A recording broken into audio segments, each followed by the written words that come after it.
샬롬, 이동춘 목사입니다. 오늘도 여러분의 삶이 주님의 평안으로 가득하시길 기원하며 하나님의 말씀을 나누겠습니다. 오늘 주시는 말씀은 시편 119편 65절로부터 72절의 말씀입니다. 여호와여, 주의 말씀대로 주의 종을 선대하셨나이다. 내가 주의 계명들을 믿어 싸우니 좋은 명철과 지식을 내게 가르치소서. 고난당하기 전에는 내가 그릇 행하였더니 이제는 주의 말씀을 지키나이다. 주는 선하사 선을 행하시오니 주의 율례들로 나를 가르치소서. 교만한 자들이 거짓을 지어 나를 치려하여 싸우나 나는 전심으로 주의 법도들을 지키리이다. 그들의 마음은 살쪄서 기름덩이 같으나 나는 주의 법을 즐거워하나이다. 고난당한 것이 내게 유익이라 이로 말미암아 내가 주의 율례들을 배우게 되었나이다.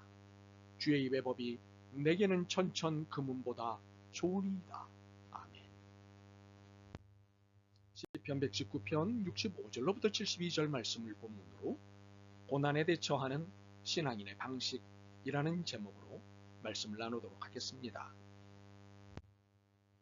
인생에서 피하고 싶은 것이 있다면 무엇일까요? 개인의 형편과 경험에 따라 다를 것입니다. 사고, 질병, 부채, 결별 등등. 그러나 이 모든 것을 통칭하면 고난입니다. 고난은 분명 괴로움을 주는 어려움입니다. 이것을 환영하기란 쉽지 않습니다. 피할 수만 있다면 피하고 싶은 것이 고난입니다. 그런데 고난은 어느 누구도 예외로 두지 않습니다.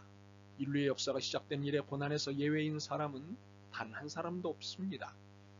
이를 어찌 확신하느냐고요? 인간은 예외 없이 죄 가운데서 태어났기 때문입니다. 죄는 인간에게 고통이라는 고난을 가져왔습니다. 이것은 더 이상 인생은 안전하지도 행복하지도 않다는 현실을 가져왔습니다. 그렇게 만족할 수 없는 인생을 살아야 합니다. 그래서 오늘의 평안이 내일도 지속될 수 있을까 하는 불안이 인생의 연속일 수밖에 없습니다. 성경은 죄로 인해 고난에 빠진 인간을 불완전한 인간이라고 표현하고 심리학에서는 불안한 인간이라고 표현합니다. 이처럼 죄와 고난으로 인한 우리의 삶의 형편은 녹록하지 않습니다.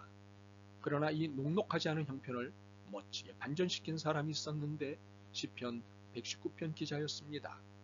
죄로 인해 만나는 고난의 시간을 불안해하기보다는 오히려 즐거움으로 반전시켰기 때문입니다. 도대체 어떻게 가능했을까요? 본문을 따라가 보겠습니다. 시편 기자는 우리와 마찬가지로 고난을 당했습니다. 그는 67절과 71절에서 자신이 고난당했다는 사실을 진술합니다. 고난당하기 전에는 내가 그릇 행하였더니 이제는 주의 말씀을 지키나이다. 고난당한 것이 내게 유익이라 이로 말미암아 내가 주의 율례들을 배우게 되었나이다. 그런데 그는 이 고난이 인생의 전환점, 인생의 반전, 전화위복이 되었음을 고백합니다. 이제는 이로 말미암아 71절은 아예 고난당한 것이 내게 유익이라는 결론을 고백하고 있습니다. 그렇다면 그는 어떤 내용의 고난을 당한 것일까요? 교만한 자들에 의한 명예훼손이었습니다. 69절 상반절입니다. 교만한 자들이 거짓을 지어 나를 치려하였사오나 거짓말에 의해 명예가 실추되는 명예훼손을 당한 것입니다. 이것은 한 개인에게 매우 치명적이고 치욕적인 일입니다. 반면 가해자는 룰룰랄라입니다. 70절 상반절을 보십시오. 그들의 마음은 살쪄서 기름덩이 같으나. 명예훼손이라는 고난을 만난 시편 기자는 분명 흔들리고 좌절했습니다. 불안했고 공포를 느꼈습니다. 그래서 격한 복수를 꿈꿨을지도 모릅니다. 67절 상반절에서 표현한 그의 고백이 이런 추론을 가능하게 합니다. 고난당하기 전에는 내가 그릇 행하였더니. 물론 이 고백은 못된 삶을 살았다는 고백입니다. 그러나 문맥상 복수를 꿈꾼 것일 수도 있습니다. 그런데 그가 좌절하고 불안해했지만 이런 시간을 길게 가지지 않았다는 사실입니다. 흔들리기는 했지만 그는 결국 주님의 말씀, 주님의 약속을 선택했습니다. 67절입니다. 고난당하기 전에는 내가 그릇 행하였더니 이제는 주의 말씀을 지키나이다. 공동번역 개정판으로 한 번 더 읽죠.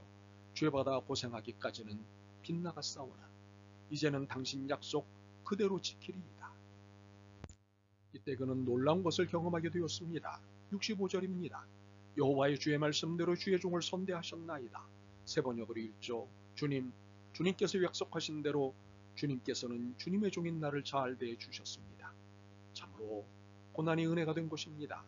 좌절과 불안을 버리고 주님의 말씀을 붙잡은 결과는 주님의 선한 대접이었습니다.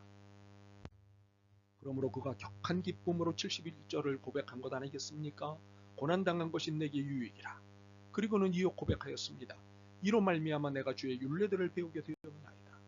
주의 입의 법이 내게는 천천 금은보다 좋으니이다. 이렇게 시편 기자는 고난을 통해 알게 된 것이 있습니다. 좌절과 불안은 하등의 도움도 안 된다는 사실이었습니다. 오히려 주님의 말씀, 주님의 약속의 말씀을 붙잡는 것이 천천 금은보다 더 유익하고 더 놀라운 은혜를 만난다는 사실을 알게 되었습니다. 참으로 이는 믿음의 결단의 결과를 경험한 자만이 알 수 있는 은혜이고 축복입니다. 그러므로 시편 기자는 더욱더 주님의 말씀을 붙잡는 일에 매진하고 전심전력을 하였습니다. 내가 주의 계명들을 믿었사오니 좋은 명철, 올바른 통찰력, 옳은 판단과 지식을 내게 가르치소서. 주는 선하사 선을 행하시오니 주의 율례들로 나를 가르치소서. 우리 중 누구도 고난에서 예외일 수도 없고 고난을 피할 수도 없습니다. 오히려 고난은 모두에게 공평할 뿐입니다. 물론 누구보다 자신의 고난이 더 커져 보일 수는 있습니다. 그러나 고난은 누구에게나 공평합니다. 고난은 누구도 예외를 두지 않기 때문입니다. 그렇다면 문제는 이 고난을 어떻게 대할 것이냐 하는 것입니다. 특히 신앙인인 우리가 고난을 대하는 태도가 어떠해야 하느냐입니다. 그것은 주님의 말씀을 붙잡는 것입니다. 주님의 약속을 붙잡고 66절의 간구처럼 좋은 명철과 지식을 구하는 것입니다. 이를 간절히 구하는 것입니다. 그러면 반드시 주의 종을 선대하시는 주님의 역사가 일어납니다. 반드시 말입니다. 분명 고난은 문제입니다. 하지만 고난은 은혜가 되고 축복이 됩니다. 그러므로 여러분의 삶의 자리에 더 이상 좌절도 불안도 남겨두지 마십시오. 주님의 약속의 말씀에 그 좌절과 불안을 내어드리고 대신 말씀을 붙잡으십시오. 말씀을 지키십시오. 말씀대로 사십시오. 그리고 빌립보서 4장 6절의 말씀을 믿고 따르십시오. 아무것도 염려하지 말고 다만 모든 일에 기도와 간구로 너희 구할 것을 감사함으로 하나님께 아뢰라. 그리고 베드로전서 5장 7절의 말씀도 따르십시오. 너희 염려를 다 주께 맡기라. 이는 그가 너희를 돌보심이라. 참으로 여러분의 삶이 말씀의 힘으로 충만하시길 소원합니다. 아멘. 주님, 고난이 짜증스럽고 화가 났습니다. 그래서 하나님도 원망스러웠습니다. 그러나 고난의 원인이 저희들인 것을 깨달았습니다. 불쌍히 여기시고 용서하옵소서. 주님의 말씀, 주님의 약속을 붙잡겠습니다. 잘 살아내게 도와주옵소서. 예수 그리스도의 이름으로 기도드립니다. 아멘. 오늘도 여러분의 믿음과 삶을 응원합니다. 사랑합니다.